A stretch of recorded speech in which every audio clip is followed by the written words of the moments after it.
विश्व Kalyan mission trust द्वारा आयोजित श्रीमद् भागवत कथा की गुरुवार को बल्केश्वर स्थित महालक्ष्मी मंदिर से बल्केश्वर पार्क स्थित कथा स्थल तक विशाल मंगल कलश यात्रा निकाली गई।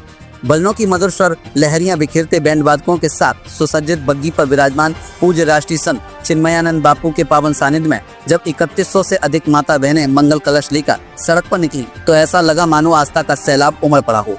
पूरा बल्केश्वर क्षेत्र राधे राधे के जयकारों से गूंज उठा।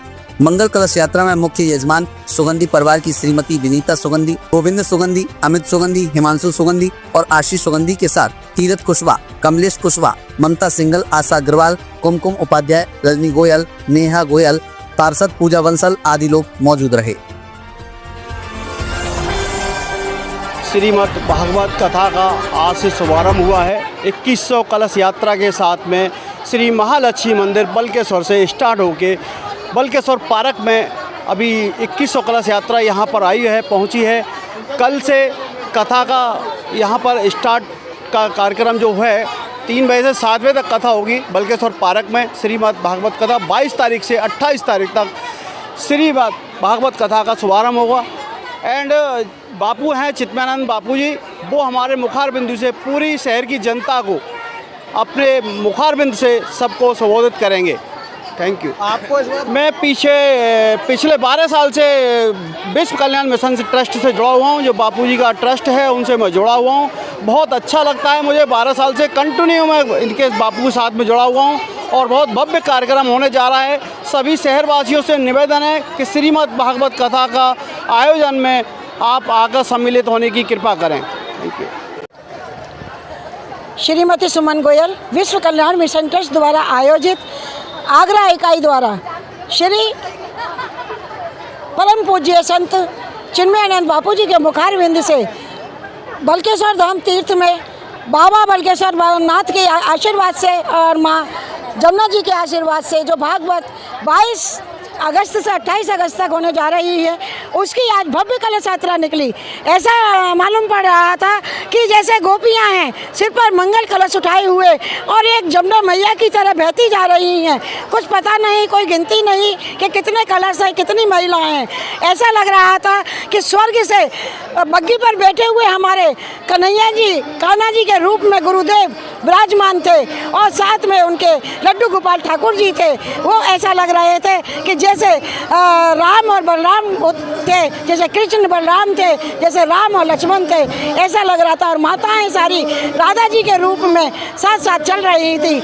और सभी से मैं कहना चाहूँगी पुनः कि आप सभी आगरावासी ऐसा भव्य मौका ना खोएं, सभी लोग आएँ। कल से 22 अगस्त से भागवत कथा का शुभारंभ हो रहा है। आप सभी लोग आइए और श्री बापू जी के गुरुदेव के मुख से जो भागवत की गंगा बहेगी उसमें डुबकी लगा के अपने परिवार के और अपने पापों को मिटा के और भगवान के गोलोक धाम को जाने की तैयारी कीजिएगा, क्योंकि हमें मोक्ष भागवत ही दिलाएगी। ऐसी भव्यता अभी देखने को नहीं मिली। इतने सालों में मैं पहली बार बल्केश्वर में ये देख रही हूँ कि 2500 से ऊपर कलश उठे हुए हैं, क्योंकि यहाँ पर राष्ट्रीय संत जी आए हुए हैं। उन्होंने 10 साल के बाद यहाँ भागवत की है, इसलिए इतना सब में उल्लास है और बहुत अच्छा लग रहा है सभी बहनों को। और आप देख रहे हो यहाँ पर कम और पड़ गए हैं, कलश की पर्चियाँ भी कम पड़ गई और 5000 कलश उठने थे वो 2500 ही उठे हैं। मैं विनीता गुप्ता सुगंधी परिवार से मुख्य यजमान बनी हूँ। मुझे बहुत प्रसन्नता हो रही है कि हम तीसरी बार बने हैं, इसलिए सब इसका आनंद उठाएं। हम कल से तैयारी कर रहे हैं, बहुत मज़ा आ रहा है, बहुत अच्छा लग रहा है, बहुत खुशी हो रही है कि चिन्मयानंद बापू जी हमारे आगरा में आए हैं और हमें ये सौभाग्य मिला है। बापू जी के श्री मैं आशा अग्रवाल, समाज सेवी। आज ये भागवत कथा बल्केश्वर पार्क में होने जा रही है। बापू संत श्री चिन्मयानंद बापू जी महाराज के मुखारबिंद से ये कथा शुरू हो रही है। तो आज कलश यात्रा थी, 2100 कलश उठाए गए हैं। सभी बहनों ने बड़े अच्छे से सज के तैयार हो गए, बड़े हर्षोल्लास के साथ ये कलश उठाए हैं और कलश कथा स्थल पर आ चुके हैं। और इसके बाद अभी बापू जी के मुखारबिंद से थोड़ी सी कथा होगी, उसके बाद कल से कथा प्रारंभ हो जाएगी। तो मैं सभी आगरावासियों को आमंत्रित करती हूँ कि इस कथा के लिए ज़्यादा से ज़्यादा संख्या में आएँ और धर्म लाभ उठाएं।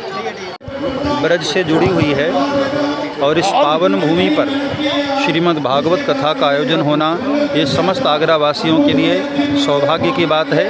अभी अभी भगवान श्री कृष्ण का प्रागट्य हुआ है। जन्माष्टमी के उत्सव में पूरा देश इस वक्त डूबा हुआ है। ऐसे में भागवत कथा मिल जाना ये वास्तव में एक चमत्कार है। भगवान की हम पर बहुत बड़ी कृपा है।